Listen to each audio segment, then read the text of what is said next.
কাছে ডক্টর জাকির নায়েক, আপনি, আমার নাম রিচার্ড, একজন বাইবেল স্টুডেন্ট, বাইবেল লাভার, এছাড়াও পেশা একজন টেকনিশিয়ান।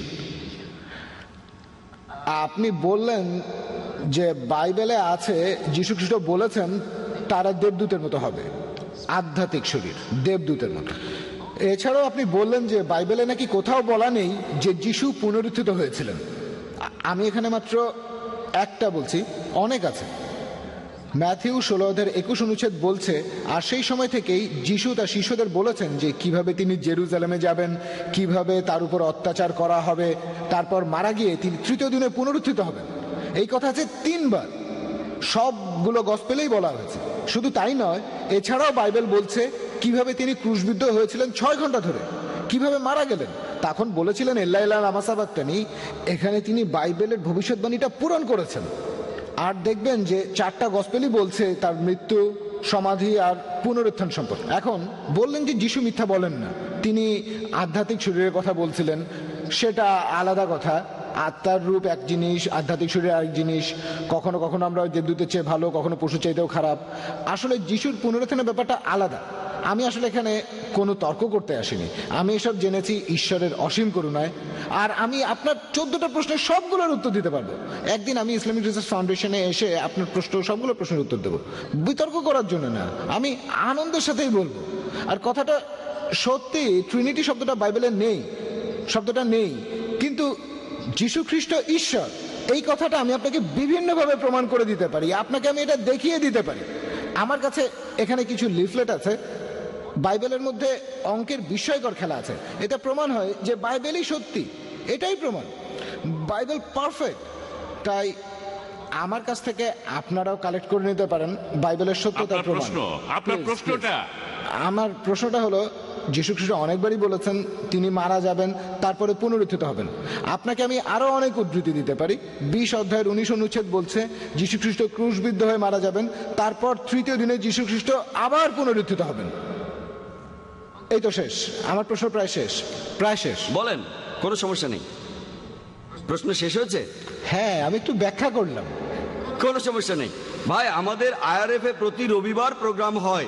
বাইবেলেই সবকিছুর উত্তর আছে, অন্য কোনো ধর্মে নেই। রবিবার আমরা আইআরএফ এ প্রোগ্রাম করে থাকি, ঠিকানাটা আপনি জেনে নিন। প্রত্যেক রবিবার সকাল 10:30।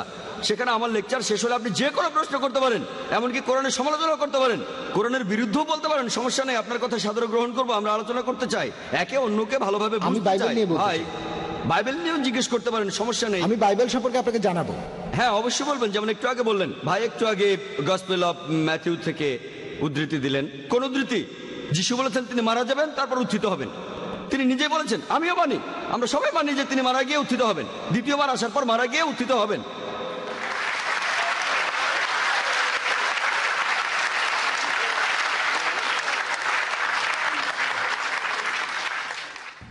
আর দ্বিতীয়বার আসার পর পুনরুত্থান, যেটার কথা কোরআন ও বাইবেলে বলা আছে, সেটাই হবে সত্যিকার পুনরুত্থান, সত্যিকার মৃত্যুর সত্যিকার পুনরুত্থান। আপনি যেটা বলছেন যিশু ক্রুশবিদ্ধ হওয়ার পর মারা গেলেন, আপনি যেটা বলছেন সেটা লোক মুখে শোনে, চোখে দেখা না। আমি জানি কিছু লোক বলছিল আমরা তাকে মৃত দেখেছি, সৈন্যরা বলছিল সেটা। বাইবেলে দেখবেন গসপেল অফ জন 9 অধ্যায়, আমি উদ্ধৃতি দিচ্ছি, গসপেল অফ জন 19 নম্বর অধ্যায় 33 আমরা তাকে মৃত ভেবেছিলাম। যেমন প্যাস্টর মনে করেছিল মেয়েটা মারা গেছে, তিনি আরো বললেন তিনি এক্সপার্ট না, একজন সাধারণ মানুষ। তাহলে একইভাবে সৈন্যরা তাকে মৃত ভেবেছিল। এখন চিকিৎসা বিজ্ঞানে দেখেন, ডাক্তারদের স্টেথোস্কোপ লাগে নারীর স্পন্দন বোঝার জন্য, এছাড়া বিভিন্ন machine, ECG, EEG, heartbeat, brain. তারপর ডাক্তাররা ভুল করে।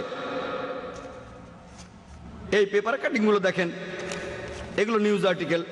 একজন লোক 3 ঘন্টা মৃত ছিল, তারপর আবার জীবিত হয়েছে 3 দিন। অনেক, এটা দক্ষিণ আফ্রিকায়, ফিলিপিন্সে অনেক কেস আছে। ডাক্তার পরীক্ষা করেছে যন্ত্রপাতি দিয়ে, এখানে সাধারণ সৈন্যরা পরীক্ষা করে বলছে, তার মানে এ না তিনি মৃত।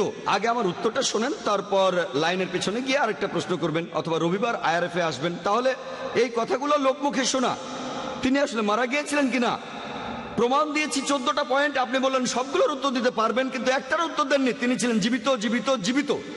তার মানে তিনি পুনরুত্থিত হননি।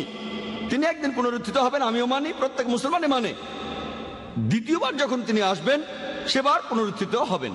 আর পবিত্র কোরআন বলছে, সূরা মাইদার 116 ও 117 নম্বর আয়াতে উল্লেখ আছে, যিশু বলেছেন যে হে আল্লাহ, তুমি এখানে সাক্ষী, আমি তাদের কখনোই বলিনি আমার উপাসনা করো বা আমি আল্লাহ, বরং আমি বলেছি আবদুল্লাহ আল্লাহর ইবাদত করো, রাব্বি ওয়া রাব্বুকুম, তিনি আমাদের সকলের প্রভু। যীশু খ্রিস্ট সেটাই প্রচার করেছেন যেভাবে আল্লাহ তাআলা নির্দেশ দিয়েছেন।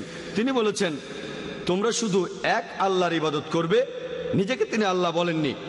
আমি এই কথা আগেও বলেছি, গোটা বাইবেলে স্পষ্ট করে আপনি কিছুই পাবেন না। আপনি বললেন বাইবেলে নাকি এমন কথা আছে, যিশু বলেছেন তিনি ঈশ্বর। গোটা বাইবেলে স্পষ্ট করে বলা আছে এমন কথা কোথাও পাবেন না যেখানে যিশু তার নিজের মুখে নিজেকে ঈশ্বর দাবি করেছেন আর বলেছেন আমার উপাসনা করো। হ্যাঁ, তিনি আবার আসবেন, তিনি আবার আসবেন। কি জন্য? কোরআন বলছে সূরা নিসার 158 নম্বর আয়াতে উল্লেখ করা হয়েছে যে আল্লাহ সুবহানাহু ওয়া তাআলা তাকে নিজের কাছে তুলে নিয়েছেন, তাকে জীবন্ত তুলে নিয়েছেন। কি জন্য? দ্বিতীয়বার আসার পর তিনি আমাদের নতুন কিছু শেখাবেন না।